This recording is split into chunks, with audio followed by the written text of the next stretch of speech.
Good afternoon, everyone. Buenas tardes.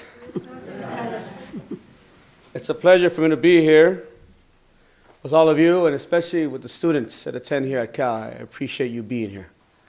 The professors as well and staff, Dr. Shaken, thank you for the invitation.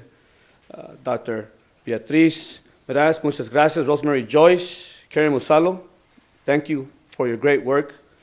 And as well, I have staff here that are with me. My chief of staff, Jose Carmona, is here as well. Rafael Aguilera is here as well. And my son, Ruben Perez, is here as well.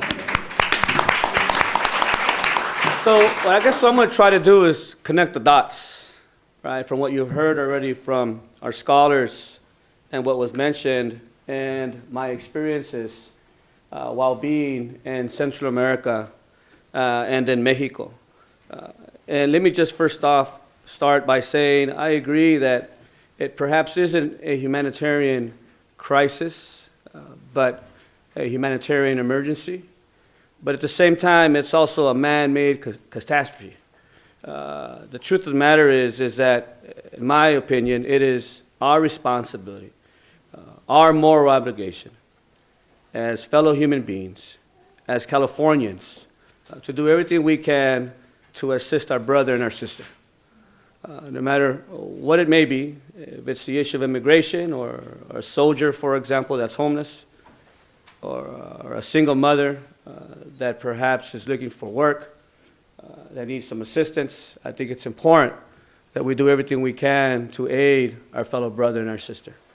At the same time, though, I think we need to recognize that this catastrophe, this man-made catastrophe, is directly related, in my opinion, to U.S. intervention.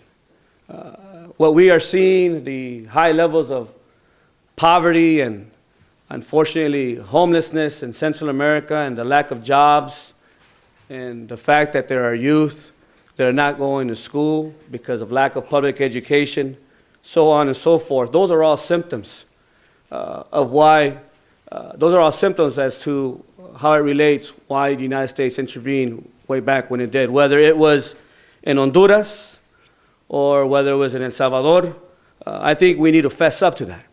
And I think we need to fess up to the fact that in those years, especially in El Salvador during the Civil War, 1980s to 1990, 10 years of Civil War, the United States government pumped in billions and billions and billions of dollars to ensure that the left would not gain power, all based on the importance of United States capitalism and business here and ensuring a profit.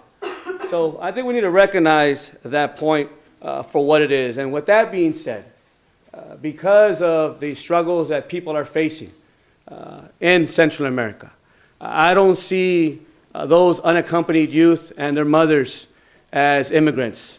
I recognize them as refugees, right? And so that being said, it is important that we do everything we can to ensure that the United States government and California do a better job of not only understanding why we are in this situation, but at the same time providing the resources so that those governments can do everything they can to ensure opportunity for their people.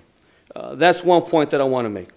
Another point that I like to make is the fact that there was some reference to the cartels and to the gangs. I'll tell you, those gangs are getting very sophisticated. And one thing that I learned while in El Salvador and as well in Guatemala, I did not have the pleasure of going to Honduras, but I was in Guatemala, El Salvador, Panama, and Mexico.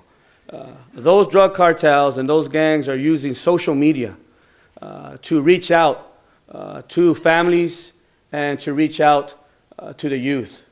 And as they're using social media, they're lying to people.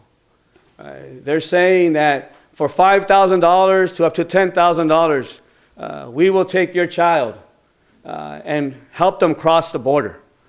And we will ensure that they cross the border, and we will ensure their safety. And once they're there, once they cross the border, we will make sure that we find a relative or somewhere where they can find a home or someone to take care of them. We know that none of that is true. And so I wanted to raise that point as well. There was another point that was made around political posturing, although it wasn't stated in that way.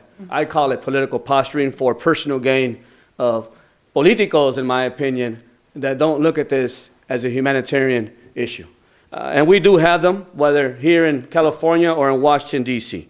I think it's important that we do everything we can to ensure that these individuals that are here, our fellow brothers and sisters, do have due process under the law.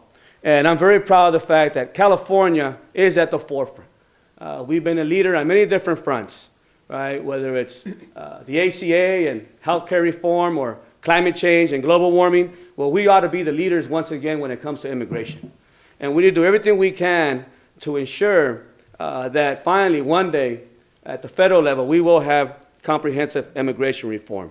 And here in California, I got 1 minute left. Here in California, I'm very proud of the fact that we did pass a budget trailer bill in which we will appropriate $3 million for legal services that will go to nonprofit organizations that will help serve these unaccompanied minors, as well as provide translation services to these individuals.